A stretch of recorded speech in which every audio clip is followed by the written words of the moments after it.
So I recently got a 6-star for an OG champion that we got like as a fusion 3 years ago, and I almost sold it. And then I remembered that this champion can actually solo Dragon 10 Hard, he can solo Ice Golem, he was able to solo the Corrosive event dungeon, which is going to be the hardest content ever. I don't think they will ever make it as hard as it is. So I was like, maybe I could get some use of him, but more importantly, what would you guys think about this? Watch this video and let me know at the end.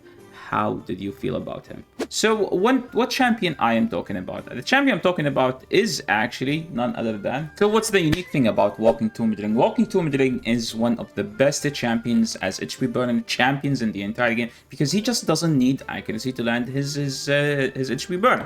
His A3 attack all enemies, 75% chance placing HP burn debuff on all enemy for 2 turns. It says 3 turn cooldown and then 2 turns. This debuff cannot be resisted. Now it can work weak hit, so you make sure you use him in a good affinity, and this is what makes so good. It's a 3 turn, it's an AoE, and every 3 turn you have it up. And his A3 basically it will equalize the HP for everyone.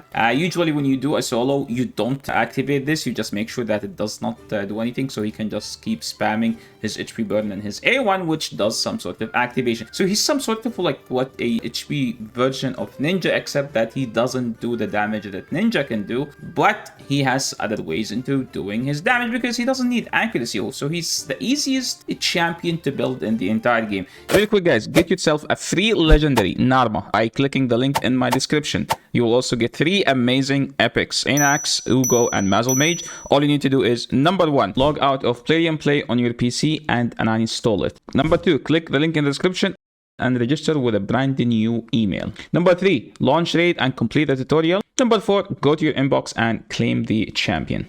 So don't miss out on the great chance to get Narma and 3 very strong epics, so make sure to click my link before it expires. His passive reflects 30% of the damage this champion receives back to the attacker if this champion has 50% or more HP. And then he deals 30% more damage instead if this champion has less than 50% HP. So he has some ways into doing HP burn. So the unique thing about him, if you get him 6-star and you give him Brimstone, so you won't even need accuracy also for Brimstone. So your HP burn, whenever like you hit, you will be able to land it and it won't be resisted, because as you can see, 100% chance placing guaranteed and protected is smite debuff, no need for accuracy, and that is just too good on him. As far as the masteries, now I have War Master on him because I remember I used to struggle to do some sort of tool for faction. I needed some sort of extra damage, so I just put it on him. But to be honest, if it's up to me, I would actually just go defense 3 and I would go here for the 50 resistance, because, you know, he just benefits from speed and resistance, and you need his health to regen back because we're going to build him in some sort of regen gear, because he doesn't do quite too much damage, so all of his damage comes from HP burn. So we need to make sure he's fast so he can land more HP burns. Also, we need to make sure that he resists all the debuffs that comes into him, so there is no way he would die fast. So what gears do I have on him? I have 2 different builds I have on him. One is literally for a faction, which is Bolster, because he has such a huge HP pool. We're talking about 23,000. And I have another one which is for solo. So the solo, I have Defiant and the Regen, but focus more on resistance. Like I have 600 resistance. I am sure 600 resistance would work anywhere in the game, and you wouldn't even complain about the lack of stats, literally anywhere. Now I would like his defense to be 4200, because at 4200 you start taking only 15% of the damage that's coming, and then you can add more layers of damage mitigation, such as 2 pieces of Defiant from AoE, because Defiant gives you this damage mitigation thing, 15% less damage from enemy from AoE. As far as the relic, I have Golden Elixir on him, which gives him like some sort of another way into healing back, because remember with a huge HP pool, he's gonna heal a lot. So let's just take him first into faction. So this is my faction team. I mean, he's not gonna do too much damage to the waves, because, you know, the waves will just die faster due to the way we're building this team. Yeah. Now Embrace will nuke all of them. Now we get to the second wave. Okay, dude, I freaking hate this guy more than anything in this game. Okay, Embrace will take care of it as well. And now this is when we get to the boss, and this is where like you actually need damage, because the best way to do damage against faction war bosses is Brimstone, as you will see later. Some ways, I think there is a relic that also make you do more damage from HP burn, because let's be honest, all the waves here are higher HP than him, so that could be it. But I only have one, and I have it on Volcanus, so if you have more, you could actually just put it on him, so he can do actually more damage into the waves, because the wave already have higher HP more than him, any wave in the game, because like waves, that's just too much HP. So we just defeated the stage 21. I think this is, yeah, this is close to be one of my best. Look, Embrace did 7 million, he did almost, sorry, 7.5, he did 4.5, like, look, Solus did 600k, dude. Solus is just my biggest disappointing in my account. Yeah, see, 600k. Now let's just go and watch how does he solo. So let's just switch his gear to the solo build gear. I was like, solo build what? But honestly, before we head out, like to the other one, I would like to mention that if you want him to be solo, if you want him to solo, this mastery would be the most ideal one. Increase the turn meter fill by 2.5% for each active debuff, and he has against the waves, you will have 4 enemies, which means you will always have extra 10% boost. Also, you need to go this way, like this way with the Spirit Haste, because you can see I don't have him dedicated to solo, but I will show you that he doesn't need those to solo, and we're going against the stage 10, the strongest stage in Ice Golem, and look at that, he is gonna be, it's gonna take, I think, around 2 minutes, so yeah, I forget that this stage has the double Sirnek, but it shouldn't, yeah, you see, like, whenever he gets below 50%, the golden elixir push him back, and then when he gets a turn, he heals by a lot. So this is why you need him to be around 4.2k defense. And look at that, golden elixir is actually more like, oh god, the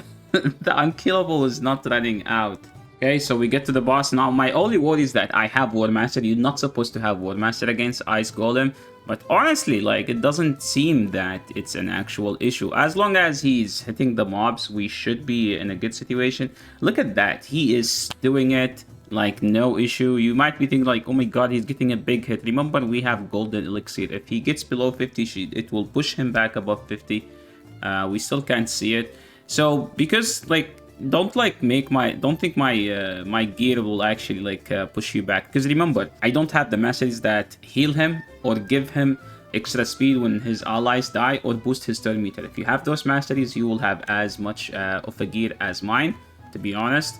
And look at that, it took 3 minutes just because of the stupid double Sirnek. No one farms stage 10 unless it's a safe team, but the stage 9 can take way less time.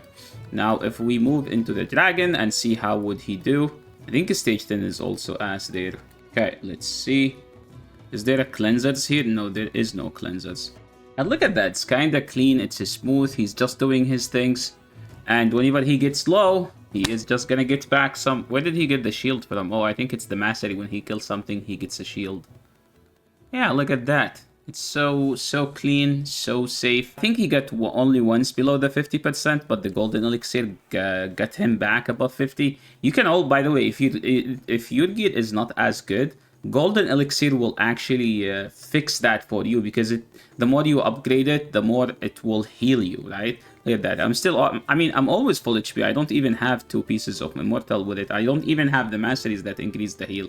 But you could tell that he is not even getting close to 50% health. Okay, we get the boss. I mean, technically, he's not a poison champion, so he's not ideal to solo. And remember that poison is the best way to do damage. I love those 3%. Why did we get 3% there? I still can't believe it. We get the brimstone there. Hopefully, it will be able to do some damage. He heals back. He resisted. Finally, he's supposed to resist. And this is actually very fast. Oh my god, it's getting close. That's why you need poison champions for dragon, guys. Yeah, this is another one of those. Oh god. Yeah, he should be able to survive because he has good aura. The boss landed 2 poison. Dude, that's stupid. I have literally 700 resistance. Yeah, it's literally 650. How did the boss land? So yeah, that's like actually how an OG champion can be so good, like relics, whether it's from the relics, whether it's from the awakening. And to be honest, I almost wanted to sell, but then I told someone to not sell because he's actually a go-to champion, and I'm glad I didn't sell it because he's literally so good. Now, can he solo this event dungeon? I mean, I'm not sure if he can solo this one, because this one is like, we have too many things, and this guy does True Fear, and that's an annoying part. But he was able to solo Kurosa, and that's way more difficult than doing Shredder. So that's all you need to know about Mr. Walking Tomb Dreng, and all the good stuff that he can do. And before we head out, don't forget to like the video if you like the content, subscribe to the channel if you haven't, and I will catch you on the next video. Peace.